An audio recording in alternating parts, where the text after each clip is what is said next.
A lot of people I know are scary thinking thing. about where they can get citizenship and I do stuff. have Italian.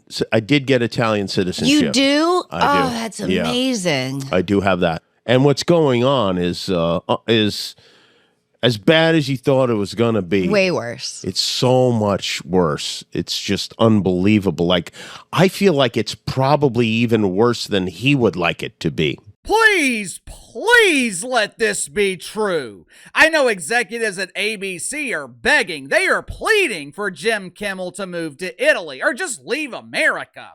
At this point, I'm sure executives at ABC would do anything to get out of this contract.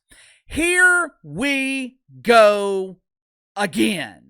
With these doofus celebrities threatening to leave the country because the Trumper is enforcing the law.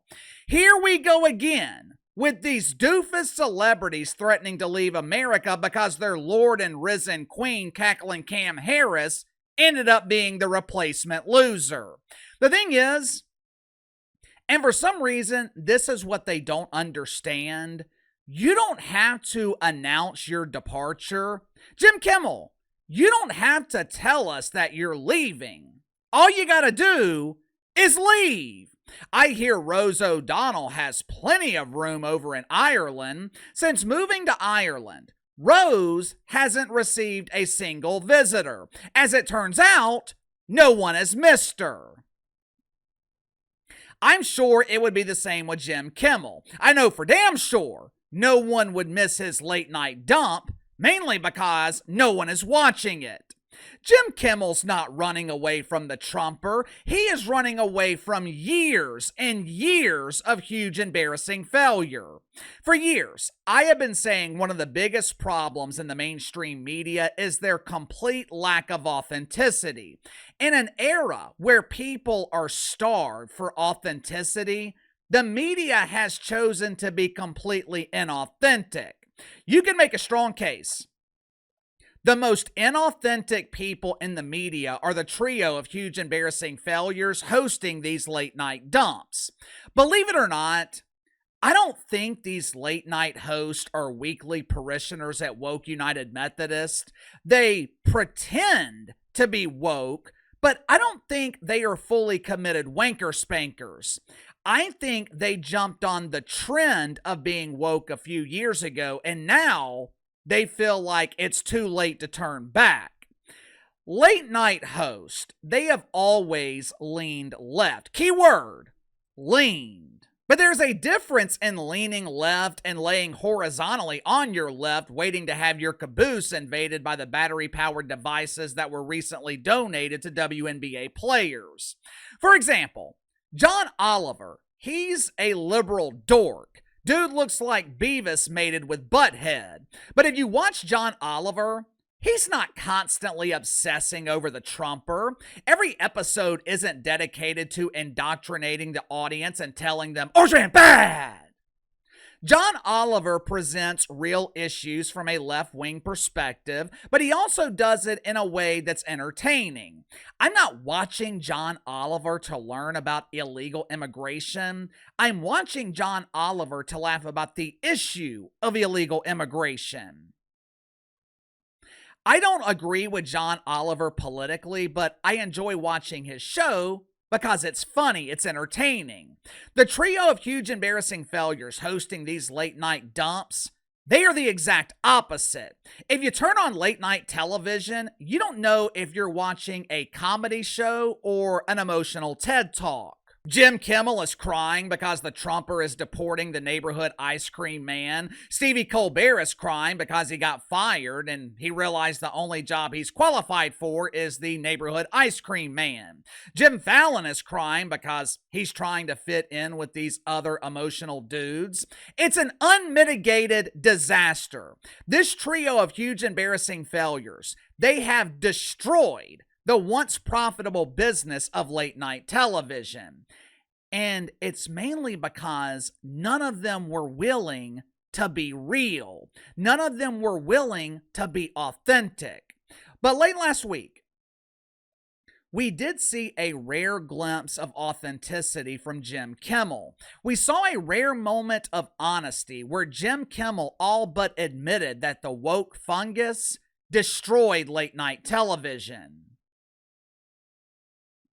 Make sure to like and subscribe. You can follow me on Twitter at KC_BTL84. Let's go ahead and get to the sponsor for today's video, my good friends at Sugar Mountain Trading. Are you struggling with back problems? Do you deal with minor aches, minor pains throughout your day, and you don't want to go to the doctor because all the doctor is going to do is find something else wrong with you? Even worse, prescribe addictive medication that you just don't want to take?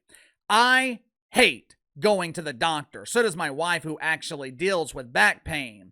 That's why she has started using CBD lotions and oils from Sugar Mountain Trading. Now, this is not THC. It's not going to make you fail a drug test. These CBD lotions and oils, they are specifically designed for rapid pain relief. Like I said, my wife deals with nagging back pain from time to time. Tried over-the-counter stuff, the chiropractor, but none of that ever seemed to work. Within 5 minutes of me applying CBD lotion from Sugar Mountain Trading, her pain was gone. I'm telling you, it's damn near magical. Sugar Mountain Trading also offers CBD bar soap that will keep you pain-free and smelling fresh at the same time. Bar soap comes in a variety of scents ranging from lavender all the way to cherry almond. All CBD products offered at Sugar Mountain Trading, 100% natural, 100% free of THC. So click the link in the description below. Use my promo code BTL20. Save 20% off your first purchase with Sugar Mountain Trading. Last week, Jim Kimmel was the special guest on Sarah Silverman's podcast. Well, KC, who in the hell is Sheila Silverspoon? Well, she's a comedian, and she used to be a hardcore socialist. For years, Sarah Silverman was a loyal comrade in the woke movement. She was a proud social justice warrior. She was proud to combat the creation of mythical racism. Sarah Silverman is also familiar with huge embarrassing failure because she spent 7 years of her life in a relationship with Jim Kimmel.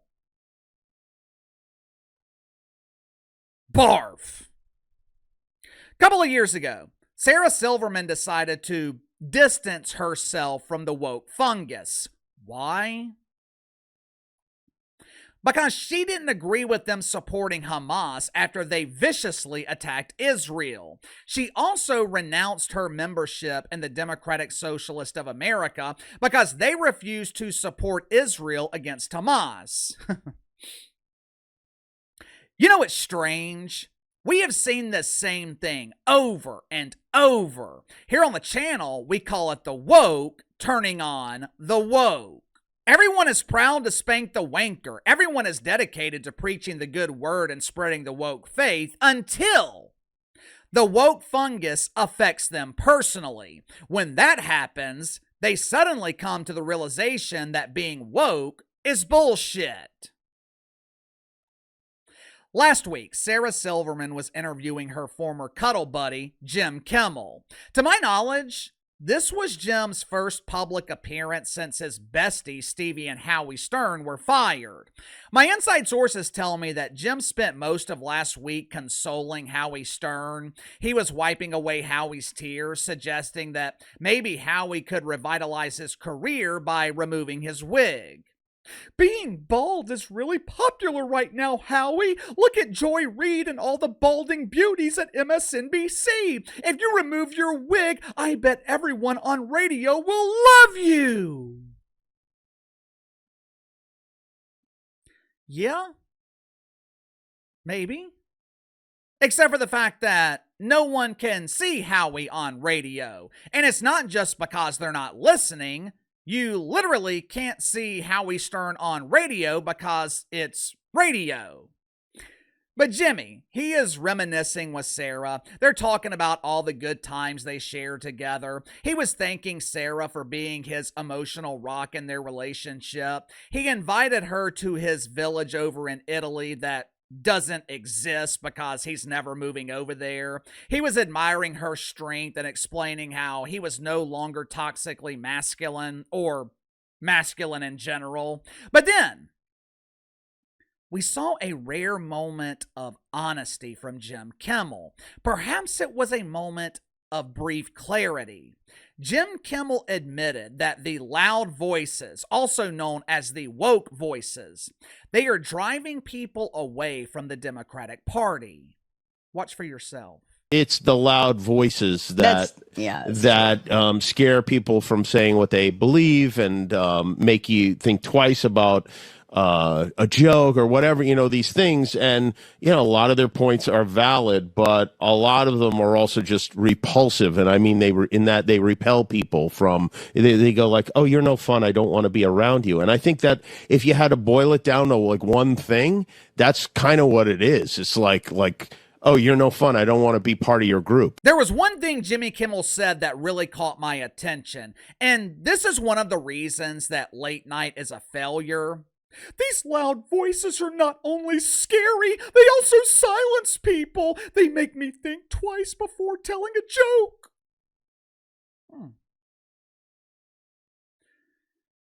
Maybe this is the reason there are no longer jokes in late night television. Unless, of course, the jokes are about the Trumper. But this was a fascinating admission because we've also seen this same fear recently with Democratic politicians. The more moderate Democrats in both politics and in the mainstream media, which they used to be considered far left, the spectrum has moved so far to the left. People who used to be considered radical are now moderate. And people who used to be considered moderate, guys like Bill Maher, they're now accused of being conservative. But Democratic moderates in both politics and in the media, they are terrified of their own party. You just heard Jim Kimmel say it. He's afraid to tell jokes. He thinks twice before telling a joke. Now, why would he do that? Because he's afraid to offend people. Now, he's damn sure not afraid to offend normal people, so the only people left to be afraid of are the radicals in his own party, the people who are paid to be offended. What used to be a small minority in the Democratic Party, they've now become the vocal majority. Think about it. Mainstream Democrats used to be Granny Nancy Pelosi, Charles Schumer, Bill and Hill Clinton, John Biden. They used to treat Bernard Sanders and his ideas like they were insane. Because they are. Now, your mainstream Democrats are AOC LGBT, Zorro Mamdani, Rashid Tlaib. The city of Minneapolis has literally been taken over by radical Democrats. Saw a report last week where bars in Minneapolis are closing all over the city. We're talking about bars that have been in business for decades, generations. They are now closing all over Minneapolis. Why? Because the communities they're in have become majority Islam, and Muslims don't drink. Minneapolis is rapidly becoming like the California of the Midwest. Soon, they'll be calling it the Islamic Republic of Minneapolis. Moderate Democrats have allowed their party to be taken over by radicals. And look at the end result. Cities are being destroyed. Crime is out of control. Approval ratings for Democrats, record lows. The genre of late night television is bankrupt. The Democrats have literally become the party of destruction. Sound off in the comments below. I'll see you guys tomorrow.